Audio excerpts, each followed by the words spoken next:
Puberty is an exciting and confusing time for teens and parents. Along with all the physical changes that happen during puberty, it is also a time of identity formation. It's pretty common for adolescents to try on different identities as they go through this period of time. Some parents will have to adapt to their child revealing more personal information to them, like the fact that they have a gender identity that does not match their assigned sex at birth. I'm not a person who generally regrets things, but if I were to do over, I perhaps would avoid the medical side of all of this. The hormonal effects are some permanent and some reversible.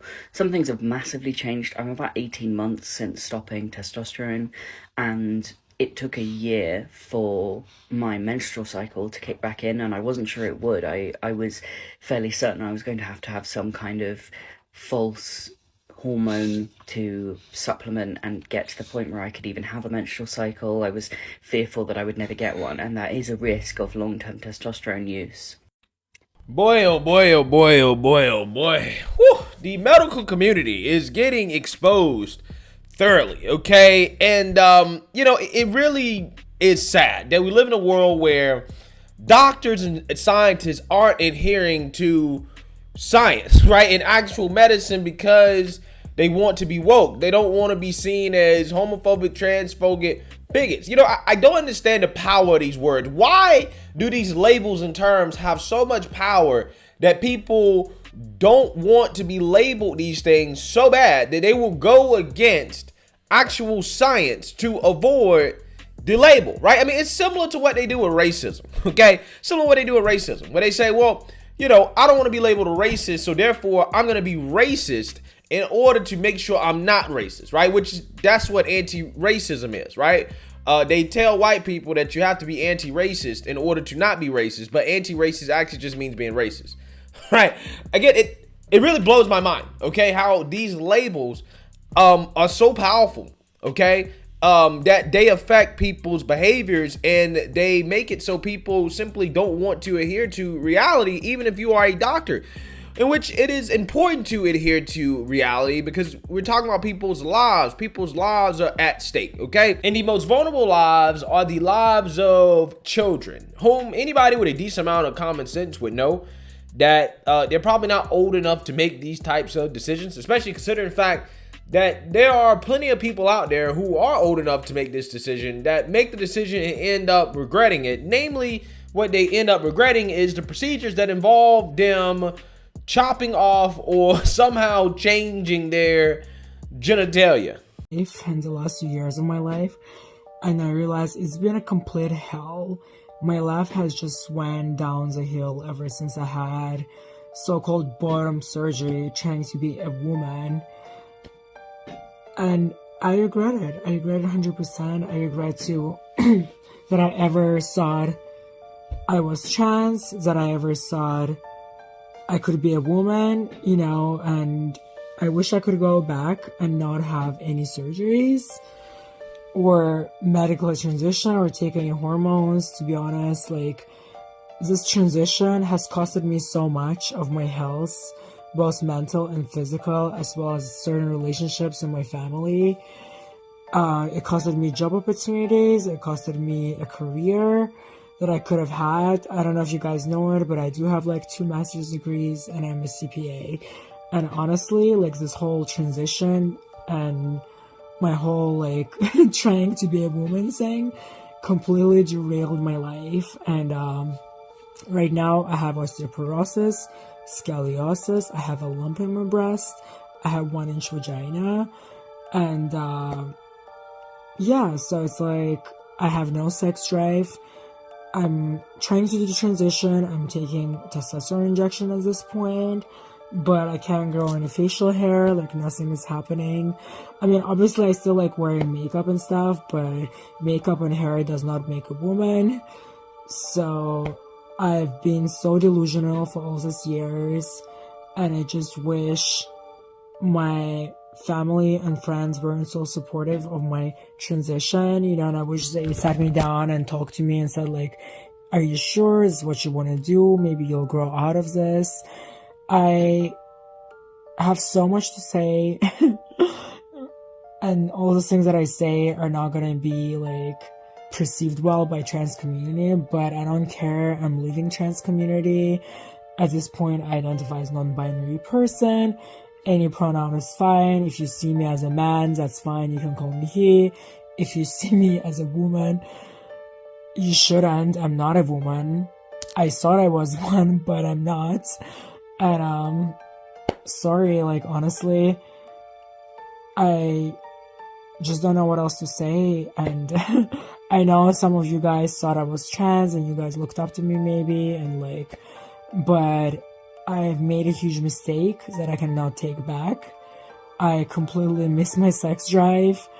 I miss my penis, and I completely fucked up. Whatever, I sacrificed so much financially, and like, I've been through so much trying to get this approximation, like really bad approximation of female genitals, and that's what it is. And I've been delusional this time. I didn't want to admit to myself because I did an irreversible change to my body, and I just had to roll with it because I had no other options. And unfortunately, the trans community has become very toxic.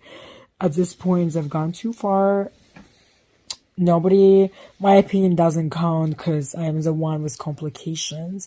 That's why transition didn't make me happy. And like, I honestly think I'm just as unhappy as I was before transition, and what I really needed is therapy and help and not surgery. Wait. To me, that sounds like bigotry, right? That sounds like transphobia. So you're telling me that the whole time you actually really were a girl, you were actually a man, and that you needed therapy, right? You needed to lay on somebody's couch and to work out issues that were probably the cause of you feeling however you was feeling, that made you feel like that you were not actually a man, and that drugs and surgery was not actually going to fix the underlying issue because you never were actually a woman. You were always a man, and no matter what you did, you were always going to feel that way. Wow. You mean to tell me that your sex assigned at birth is a thing, right? That is actually biological function. Okay, that again, putting hormones and drugs in your body that either don't belong there at all or don't belong there at the levels that we're artificially pumping into there. You mean to tell me that causes problems? Okay, that your body might reject that it might not actually function the way that you think. Okay, wow. Again, this guy sounds like a right-wing conservative bigot, right? But in all seriousness here, I guarantee you that nobody sat down and told this person that, hey, you shouldn't do this. You should think twice about this, right? You should wait as long as possible and probably not cut your penis off, right? And with that being said, we got to talk about this story right here. That's about another transgender person that is basically going through the same thing, right? So much so that they're actually suing their psychiatrist over gender transition treatment. So let's read about this because this has something to do with a point that I've been trying to make to you guys about how you actually solve this issue. An Australian woman is suing her former psychiatrist for professional medical negligence after he advised her to undergo gender transition treatment. Jay Legandinos, who no longer identifies as a man, attended sessions with Dr. Patrick Toohey in her teens and early 20s, during which he reportedly affirmed her gender dysphoria and recommended she receive testosterone therapy, a double mastectomy, and finally a hysterectomy or the surgical removal of the wound. Her case was first reported by the Sydney Morning Herald.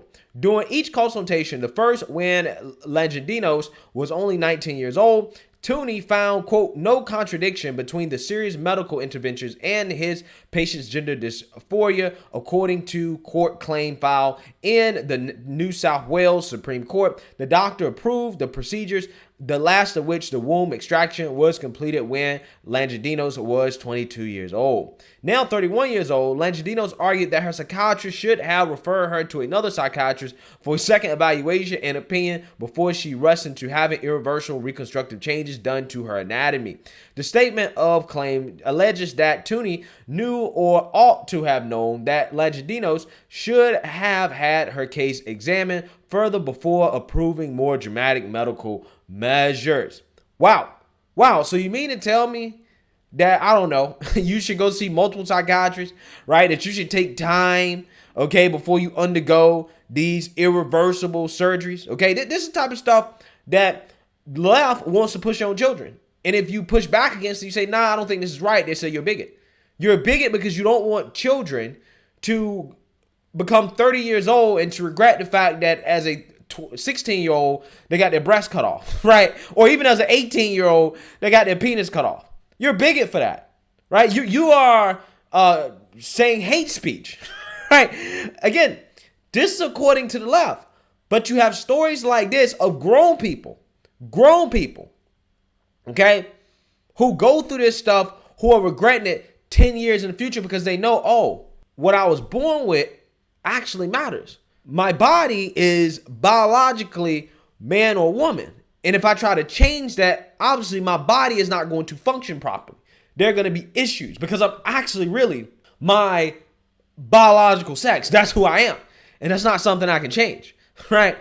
In November 2016, in therapy with Dr. Robert D'Angelo, Legidinos said she, quote, came to the realization that she should not have undergone the hormone therapy or the first and second surgeries. After she had the surgeries, her mental health issues only worsened. She said Legidinos' situation is part of a growing body of statistics suggesting that young gender transitionals, especially girls, are likely to experience deep regret for their decision later on in life. No. If you're concerned about the possibility that somebody could regret transitioning, undergoing, permanent procedures to their bodies that they can't change, and you want them to actually do therapy, something that is not permanent, right? Something that has no permanent changes whatsoever yet. No. You're not concerned about the lives of trans people, right? You're not concerned about what trans people may or may not do to themselves because they can't get access to drugs or be able to, make these permanent changes to their bodies that they may regret, right? That's according to the left. When it's like, no, we are actually really concerned more about trans lives than anybody else, because if this trans person is allowed to undergo this procedure they may regret, I got a feeling that they're going to feel a lot worse about their lives and where they're at in life, knowing that they just underwent a procedure that is permanent, that they can't change. Right. And no matter what, for the rest of their lives, they're going to have these complications and that they're going to have to be on these hormones in order to feel normal. They're going to be stuck on drugs for the rest of their life. Right. I think that the better outcome is that, well, if you don't transition and, don't feel good, whatever, take your time. Right. Take your time before deciding. Right. Don't do it at 18. Don't do it at 19. Don't do it at 20. Maybe wait as long as possible. Right. I think that is a preferable alternative to, pushing them into doing it when they're teenagers or 18, when they don't fully understand what they're doing. And then they turn around a few years later and say, I cut off my penis, but I want it back. Right. I'm pretty sure that the person who cares the most is not going to push somebody into doing something like that. Right. I'm just saying. But again, what we have here is a person doing what I've advocated for that I think can help solve this problem, which is suing the people that are involved, especially for children, right? I'm not necessarily sure if this applies to adults or if I would apply to adults, but children most definitely should be allowed to sue doctors, therapists, psychiatrists, and parents that allow them to undergo permanent procedures to their bodies, right? And hormone therapies, puberty blockers. If they allow kids to do it, right, and they push it on kids, if kids grow up and they say, hey, I regretted this, I didn't want to do it, you should be allowed to sue everybody that's involved, every adult that was involved. And I guarantee you this will come to an end. Well, why is that? Because, again, the financial incentive is gone. All of a sudden, that, okay, I might get sued if I'm not 100% sure that this person actually does want to be the opposite sex, right? I might get sued. I might get sued. If you know that in the back of your mind, I guarantee you they'll be diagnosing a whole lot less of these. There'll be a whole lot less of these surgeries. And they won't do it unless they're 100% sure. And I'm guarantee you there's very few circumstances in which these people involved are 100% sure that's the right thing to do. But hey, as long as you make money off of it, it is the right thing to do, according to them. And if you say anything different, then, you're a bigot, right? You're a bigot, right? So let me know what you guys think. Make sure you like, comment, and subscribe. Most importantly, share a Black conservative perspective. Peace.